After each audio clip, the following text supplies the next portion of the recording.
నమస్తే అండి, welcome to my channel. నేను విజయ్ గారు. చాలామంది క్వశ్చన్స్ అడుగుతున్నారండి. ఈ మధ్య కాల్స్ కూడా వస్తున్నాయి.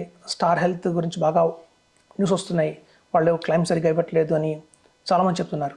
సో ఇది యాక్చువల్గా చూస్తే వాస్తవం కాదండి. ఎందుకంటే స్టార్ హెల్త్ అనేది one of the leading company ఇండియాలో.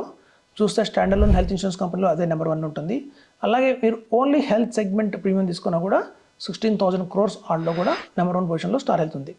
అయితే చూడండి, ఇంత మంచి కంపెనీకి ఎందుకు ఇట్లా బ్యాడ్ ప్రొపగండా జరుగుతుంది అంటే, ఇప్పుడు చూడండి అది క్లైమ్స్ అనేవి ఎలా ఉంటాయని చూద్దాం. ఫస్ట్ ఆఫ్ ఆల్ చాలామంది క్లైమ్స్ ఎలా ఇస్తారో చూద్దాం. ఇప్పుడు చూడండి, ఒక 100 మంది దగ్గర మనం తీసుకున్నాం అనుకోండి ఇన్సూరెన్స్. సో 100 మంది ఇన్సూరెన్స్ కడితే ఆ 100 మంది దగ్గర నుంచి మనం ప్రీమియం కలెక్ట్ చేస్తాం. ఆ 100 మంది దగ్గర ప్రీమియం కలెక్ట్ చేస్తుంది ఎవరైతే హాస్పిటల్ అడ్మిట్ అయ్యారో, మనం 5 6 అడ్మిట్ అవుతారు. 100 మంది ఇన్సూరెన్స్ తీసుకుంటే దాని అర్థం 100 మంది హాస్పిటల్ అడ్మిట్ అవుతారని కాదు. అందులో కేవలం 5% 6% మంది అడ్మిట్ అవుతారు. సో మన క్లైమ్స్ ఇస్తున్న డబ్బులు ఎవరివి అంటే ఈ మొత్తం 100 మంది దగ్గర కలెక్ట్ చేసిన డబ్బులు. సో ఇట్లా 100 మంది దగ్గర తీసుకున్న అమౌంట్ని మనం కస్టోడియన్, ఫస్ట్ ఏంటంటే ప్రతి కంపెనీస్ కూడా ఈ అమౌంట్ని చాలా జాగ్రత్తగా కాపాడాలి, కస్టోడియన్గా వ్యవహరించాలి. ఉన్న పళంగా హాస్పిటల్స్ వాళ్ళు ఎంత అడిగితే అంత ఉదారంగా కనుక డబ్బులు ఇచ్చేస్తే రేపొద్దున సఫర్ అయ్యేది ఎవరంటే ఈ 90 మందే. ఇలా క్లైమ్స్ అడిగిన హాస్పిటల్స్ ఎంతైతే క్లైమ్స్ డిమాండ్ చేస్తున్నాయో, ఎంతైతే హాస్పిటల్ బిల్స్ వాళ్ళు ఇష్టారాజ్యంగా వేస్తాము, మేము ఎంత అడిగితే మీరు అంత ఇవ్వాలి అని డిమాండ్ చేస్తారో, అలాంటి హాస్పిటల్స్ కనుక మనం అడిగినంత అమౌంట్ ఇచ్చేస్తూ పోతే రేపొద్దున ఈ బ్యాలెన్స్ ఈ ఒక 5% మంది చేస్తారు, అడ్మిట్ అవుతారు హాస్పిటల్లో. వాళ్ళ కోసం ఈ రిమైనింగ్ 95% మందిని ఇబ్బంది పెట్టకూడదు. ఫస్ట్ పర్సన్ ఇలా కనుక మనం అడిగిన దానికి మనం హాస్పిటల్స్లో క్లైమ్స్ ఇస్తూ వెళ్తే రేపొద్దున ప్రీమియం పెంచాల్సి వస్తుంది. చూడండి, కంపెనీస్ అన్నీ కూడా వాళ్ళ సొంత పాకెట్ నుంచి మనీ ఇవ్వట్లా, వాళ్ళు పూల్ చేసిన అమౌంట్ నుంచి ఇస్తున్నారు క్లైమ్స్. ఎప్పుడైతే ఈ క్లైమ్స్ ఎక్కువ ఇచ్చేస్తూ ఉంటారో ఆటోమేటిక్గా ఏమవుతుందంటే ఈ బర్డెన్ అనేది మొత్తం పాలసీ హోల్డర్స్ మీద పడుతుంది. అమాంతం ప్రీమియంలు పెంచుకుంటూ వెళ్ళాల్సి వస్తుంది. అప్పుడు మొత్తం కట్టలేని పరిస్థితి కూడా వస్తుంది చాలామందికి. ప్రతి ఒక్క బిల్లో కూడా కొన్ని ఉంటాయండి, లూప్ హోల్స్ ఉంటాయి హాస్పిటల్స్లో. నేను గమనించాను. ఇప్పుడు చూడండి, హాస్పిటల్స్లో వాళ్ళు ఎవరైతే అడ్మిట్ అవుతారో ఆ రూమ్ ఉండేది చాలా చిన్న రూమ్, సింగిల్ బెడ్రూమ్స్ ఇస్తున్నారు అందరికీ. సాధారణంగా తీసుకుంటే సింగిల్ బెడ్రూమ్ వేసి తీసుకుంటారు, సింగిల్ రూమ్స్. సో ఆ సింగిల్ రూమ్ ఉండేదే 350 SFT కూడా ఉండదు, 250 SFT ఉంటుంది. ఆ రూమ్కి క్లీనింగ్ అని చెప్పి, అంటే ప్రతి ఒక్క అరగంట గంటకి వచ్చేసి కార్పొరేట్ హాస్పిటల్స్లో ఒకసారి ఇలా మాపేస్తారు అంతే. అలా వేసినందుకు వాళ్ళు 3,000 తీసుకుంటున్నారు పర్ డే. ఒక హాస్పిటల్లో మీరు 5 రోజులు ఉన్నారు అంటే ఒక 1 అవర్కి వచ్చి ఒకసారి అట్లా మీ బెడ్ చుట్టూ తుడిచినందుకు 3,000 ఛార్జ్ చేస్తున్నారు. అంటే 5 days మీరు కనుక హాస్పిటల్లో ఉన్నారంటే 3 × 5 15,000 రూపీస్ దానికోసం బిల్ వేస్తున్నారు. అలాగే వాళ్ళు ఎవరైతే ఉంటున్నారో హాస్పిటల్లో పేషెంట్ ఉన్నారో, పేషెంట్కి ఒక అటెండర్ ఉంటారు. ఆ అటెండర్ ఫుడ్ అంతా మేమే సప్లై చేస్తూ ఉంటారు. బయట నుంచి ఫుడ్ నాట్ అలౌడ్ అని రాస్తారు. అలాగే పేషెంట్ ఫుడ్, అటెండర్ ఫుడ్, ఈ రెండింటికి కూడా రోజు 2,000 చొప్పున బిల్ వేస్తున్నారు. మీరు 5 రోజులు ఉన్నారంటే ఒక 10,000 దానికి బిల్ వేస్తారు.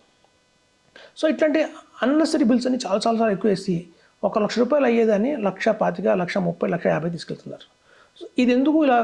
ఇదే కనుక మనకు ఇన్సూరెన్స్ ఉంది కాబట్టి మీరు కట్టండి అని గట్టిగా డిమాండ్ చేస్తున్నాం. ఇదే మీరు సొంతంగా కట్టాల్సి వచ్చినప్పుడు మీరు చూస్తే కనుక బిల్లు ఇంత అవసరమా అనుకుంటారు మీరే. సో కాబట్టి ఇట్లా చాలా మంది కంపెనీస్ వాళ్ళు చెప్పరండి మనకి ఎందుకు ఇలా బిల్స్ రావట్లేదు సరిగ్గా, ఎందుకు డిలే అవుతున్నాయి. సో ఇంకోటి ఏంటంటే ఎక్కువ మంది చెప్పేది డిలే అవుతాయని. ఇప్పుడు చూడండి, ఒక ఫంక్షన్ చేసాం అనుకోండి, ఒక చిన్న ఫంక్షన్లో ఒక 10 మంది వచ్చారు అనుకోండి, 20 మంది వచ్చారు. సో 20 మందికి లంచ్ బాగానే సరిపోతుంది.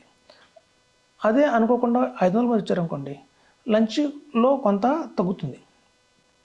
అలాగే మీరు చూస్తే స్టార్ హెల్త్లో నెంబర్ ఆఫ్ పాలసీ హోల్డర్స్ చాలా ఎక్కువ మంది ఉన్నారు. ఎక్కువ మంది పాలసీ హోల్డర్లు ఉండడం వల్ల ఏమవుతుందంటే ఎక్కువ మంది జాయిన్ అవుతుంటారు హాస్పిటల్స్లో. కాల్ సెంటర్ వాళ్ళకి ఎక్కువ కాల్స్ వెళ్తుంటాయి, మేము అడ్మిట్ అయ్యామని చెప్పి. సో ఎప్పుడైతే ఎక్కువ మంది అడ్మిట్ అవుతుంటారో ఆటోమేటిక్గా కొంచెం టైం గ్యాప్ అనేది వస్తుంది. సో ప్రతి ఒక్కటి కూడా అది ఒక రీజన్ ఉంటుందండి, మనకి వెంటనే కాల్స్ రావట్లేదు, కొంచెం టైం పడుతున్నాయి అనడానికి. సో చాలా రీజన్స్ ఉంటాయి.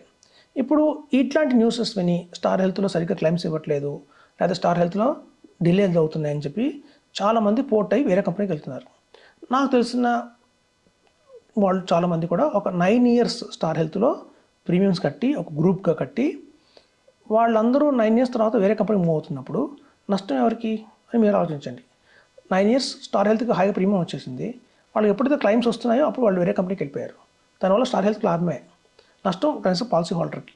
నువ్వు 9th ఇయర్ కాక ఒక కంపెనీకి డబ్బులు కట్టి 10th ఇయర్ వేరే కంపెనీకి వెళ్ళావు అనుకోండి, ఇమీడియట్ క్లైమ్ వచ్చినప్పుడు వాళ్ళు ఇస్తారా అంటే ఇవ్వరు, ఏదో లొసుగు పెడతారు. నువ్వు అప్పటి నుంచో ఉంది నీకు ఇష్యూ, నాకు చెప్పలేదు ముందే, పోర్టబిలిటీ తీసేసుకుంటారు, ముందు వెల్కమ్ చెప్తారు, వెల్కమ్ వెళ్ళి లోపలికి వెళ్ళిన తర్వాత తెలుస్తుంది మనకి ఆ క్లైమ్ లేదు, ఈ క్లైమ్ లేదు, మాకు చెప్పలేదు, డిస్క్లోజ్ చేయలేదు అని చెప్పి ట్రాన్సాక్ట్ చేస్తారు.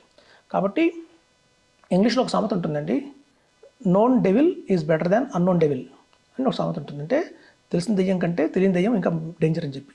సో కాబట్టి మేము అనుకుంటాం ఈ కంపెనీ బాగాలేదు అని, లేకపోతే వేరే కంపెనీకి వెళ్ళాక అక్కడ వచ్చే ఇష్యూస్ మీరు ఫేస్ అయినప్పుడు ఈ కంపెనీ బాగాలేదు మళ్ళీ వేరే కంపెనీ మారుతారు. సో ఇట్లా కంపెనీస్ మాటం కాదండి, ముందు తెలుసుకోండి ఎందుకు రావట్లేదు, ఏంటి నిజంగానే ప్రాబ్లం ఉందా, ఒకవేళ మన సైడ్ నుంచి ఏదైనా మిస్టేక్ ఉందా సరి చేసుకోండి. సో అలా కనుక సరి చేసుకుంటూ వెళ్తే మాత్రం మీకు బాగానే ఉంటుంది. సో కేవలం ఒక న్యూసెస్ విని ఎవరికో రాలేదు అని చెప్పి దాన్ని మనకు కూడా రాదేమో అని అపోహలో ఉండకండి. కేస్ టు కేసు ఉంటుంది. సో మీరు కనుక ఇప్పుడు చూడండి, హాస్పిటల్లో మనకి ఇంకో కొత్తగా వచ్చిన కాన్సెప్ట్ ఏంటంటే హెల్త్ ఇన్సూరెన్స్లో, స్టార్ హెల్త్ ఇన్సూరెన్స్లో మనకు కనుక హోమ్ హాస్పిటల్ సర్వీస్ ప్రొవైడ్ చేస్తున్నారు వాళ్ళు. ఫీవర్ కానివ్వండి, మోషన్స్ కానివ్వండి, లేకపోతే షివరింగ్, లేకపోతే మనకి ఎక్కువ ఆయాసం రావటం కానివ్వండి, ఇట్లాంటివి వస్తే ఫస్ట్ ఇమీడియట్గా డాక్టర్ కాల్ చేయండి అని చెప్తున్నారు. హోమ్ హెల్త్ కేర్లో ఏంటంటే ఫస్ట్ డాక్టర్ మీ ఇంటికి వస్తారు. సో 1 or 2 ఫీవర్ వచ్చింది, తగ్గట్లేదు, డాక్టర్ ఫస్ట్ మీ ఇంటికి వస్తారు, మీ ఇంట్లో ట్రీట్మెంట్ అంతా జరుగుతుంది. ఒకవేళ డాక్టర్ ఇంట్లో క్యూర్ కాదు అని ఆయన లెటర్ రాస్తే అప్పుడు మీరు అడ్మిట్ అవ్వండి హాస్పిటల్లో. సో కాబట్టి ఈ గిడ్డినెస్ కానివ్వండి ఇట్లాంటి అన్నిటికీ కూడా కొత్తగా ఇంట్లో మీరు ట్రీట్మెంట్ ఇస్తున్నారు వాళ్ళు. జస్ట్ ఒక టోల్ ఫ్రీ నెంబర్కి కాల్ చేస్తే సరిపోతుంది. సో ఆ నెంబర్కి కాల్ చేస్తే డాక్టర్ మీ ఇంటికి వస్తారు. సో వాళ్ళు చెప్పేది కూడా స్టార్ హెల్త్ చెప్పేది ఏంటంటే చిన్న వాటికి హాస్పిటల్ అడ్మిట్ అవ్వకండి, ఫస్ట్ మా డాక్టర్సే మీ ఇంటికి వస్తారు, ట్రీట్మెంట్ మీ ఇంట్లోనే ఇస్తాం, ఫ్రీగా ఇస్తాం. ఇది ఆల్మోస్ట్ ఆల్ ఓవర్ ఇండియాలో 100 సిటీస్లో కూడా ఇది అమలులో వచ్చేసింది. సో మనకి హైదరాబాద్లో, విశాఖపట్నంలో, విజయవాడలో పెద్ద చోట సిటీస్లో అన్నింటిలోనూ ఉంది. సో డాక్టర్ ఆన్ కాల్ మనకి ఇంట్లోకి వస్తారు డాక్టర్స్. సో మనకి ఇక్కడే ట్రీట్మెంట్ జరుగుతుంది. ఫర్దర్గా కావాలి అంటే అడ్మిట్ అవ్వండి, లేకపోతే అన్నెసరీ అడ్మిషన్స్ ఆపండి. సో దాని ద్వారా మనకి ఈ క్లైమ్ ఇష్యూ ఉండదు అని చెప్తున్నాను. సో ఇదండి, తెలుసుకోండి. ఫస్ట్ ఊరికనే భయపడిపోయి ప్యానిక్ అయిపోయి కంపెనీస్ మారకండి. అలా మారినందువల్ల సఫర్ అయ్యేది అల్టిమేట్గా పాలసీ హోల్డర్ అని చెప్తున్నాను. Thank you.